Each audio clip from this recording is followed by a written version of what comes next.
Hey guys, Camera Mom back here with you. My name's actually Wendy, but I'm usually filming my kids' YouTube channel and they've kind of dubbed me Camera Mom. And even in real life, they'll refer to me as Camera Mom. I just can't shake it. So now I'm Camera Mom Creates. So crazy and silly, but these things stick. They even call themselves each other by their little stage names sometimes, Jimmy, Timmy, and Kimmy, even though that's not their real name.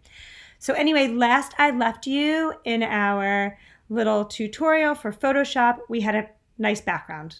Again, we're taking it slow, doing the basics.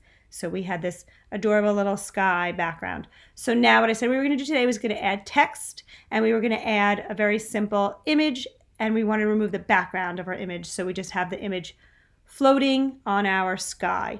So let's start with text. That's really, really easy. So very simply, over here on this left panel, you'll see this T for text. This one's basic. And as soon as you see there's a little box with my cursor right there, I'll move that around for you so you see. And then you just kind of click on and automatically you have words here that you do not want. So you can just delete those words and you'll be able to come in and write whatever you want. I'm going to just write Jimmy, Timmy, and Kimmy.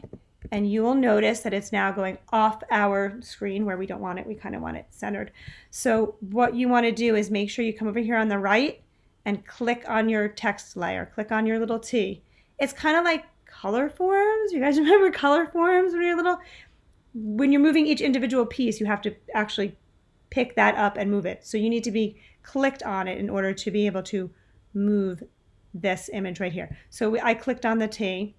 Okay, and then if I do Command T, you see it selects and allows you to move things around. So there we go. Very nice, very simple, very easy. And I have my text, which you of course can play with and change, but for simplicity's sake right now, I'm just going to leave the text like that, and then we'll get fancy next time in the next episode. So next little tutorial we'll do that. So we'll keep it basic for right now.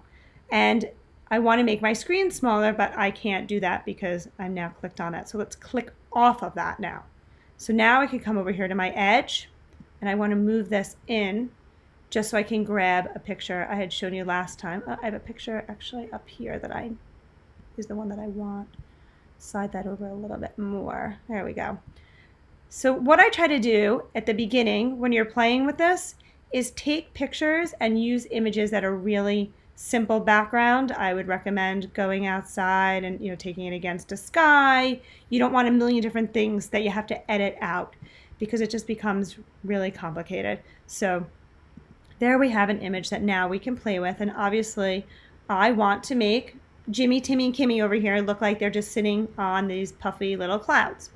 So there's this handy dandy little tool to get rid of backgrounds. It's right up here on our panel. It looks like a line square with a solid square in the middle, and it's the object selection tool. Life-changing tool, I have to tell you. So you just select on that, and you come on over to your image, and you just want to click and select your entire image that you would like to keep. And like magic, and again, this is a very simple image, so next time we'll get into a more complicated image and edit that out, but you'll see it's really nice and neat, and it goes around my three little clowns quite well here. And all you do is come down here on the bottom right, and there is what looks like a little flag, I guess. It's a little square with a circle cut out. You just want to click on that. It's next to the FX. You just click on that, and poof, it's gone. I mean, it's so cool. I love this. I mean, I had played with other programs where I'm sitting and cleaning up, and there might be some of that depending on your image, but for now, this is really simple and easy, and it looks really cute. And I really like how that looks. And again, there's more advanced things you can do. There's shadowing you can do. There you can change your fonts. We can play with all that, but go play with this for now, and then next go around we will do a little bit of the fancy stuff and maybe even play with a more difficult image. And then after that, I'll show you, aside from just using it as a thumbnail, what you can use this type of image for, where you've removed the background, because there's some really, really cool crafts that you can do Dictionary art is one of them, and skater stickers are another thing that you can do when you have an image like this. So it's kind of fun to play with and do different things. So I hope this is helpful, and next time we'll move on to some more advanced things that we can play with here in Photoshop. Thanks for joining me.